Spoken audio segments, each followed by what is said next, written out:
Samsung TV, no signal HDMI. Your Samsung TV is on, your device is plugged in, and all you see is no signal. It is maddening, but most of the time your TV is not broken at all. You just need the right fix. Stay until number 1, because that is the fix that works for most people. Number 7. You are on the wrong input. This sounds too simple, but it is the top reason people see no signal. Your TV has multiple HDMI ports labeled HDMI 1, HDMI 2, and HDMI 3. If your device is in HDMI 2, but your TV is showing HDMI 1, you will get no signal every single time. Press the source button on your remote and match the number on screen to the port your cable is actually in. If that is not your problem, keep watching. It gets more interesting from here. Number 6. Loose cable connection. Your HDMI cable might look plugged in, but not actually be seated all the way. Even a tiny gap kills the signal completely. Unplug the cable from both ends, check for bent pins or dust, then push it firmly back in until it feels solid. Samsung officially recommends plugging into your device first, then into the TV. That order matters. If you still get no signal, try a completely different HDMI cable. Cables fail over time, and a bad cable is one of the most common causes of this exact error. Number 5. Your cable cannot handle the new device. Not all HDMI cables are equal, and this surprises a lot of people. If you recently upgraded to a newer device, like a PlayStation 5, an Xbox Series X, or a 4K streaming box, but kept your old HDMI cable, that cable may not be fast enough. Older cables were built for lower quality video. Newer devices push far more data, and an old cable cannot carry it.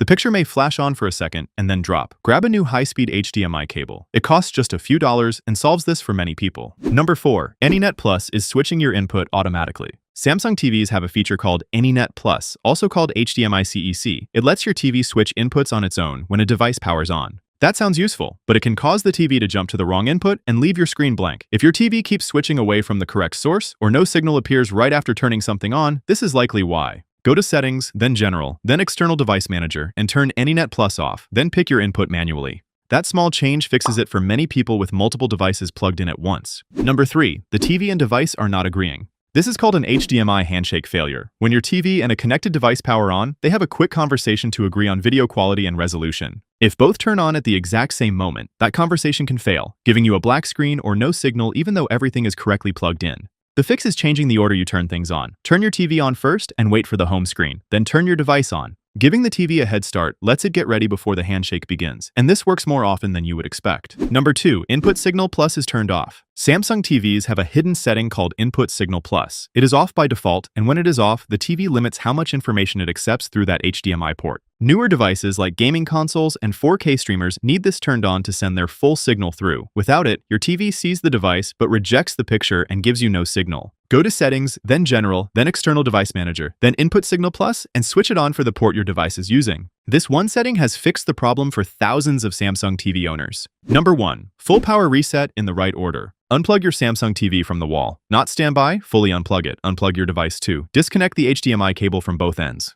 Wait 60 full seconds. Now plug the HDMI cable into your device first, then into the TV. Plug the TV back into power and turn it on. Wait for the home screen to fully load. Then turn your device on last. This clears the signal memory on both devices and forces a completely clean start. Samsung's own support documentation lists this as the core fix for HDMI no signal errors, and done in the correct order, it resolves the problem for the vast majority of people who try it.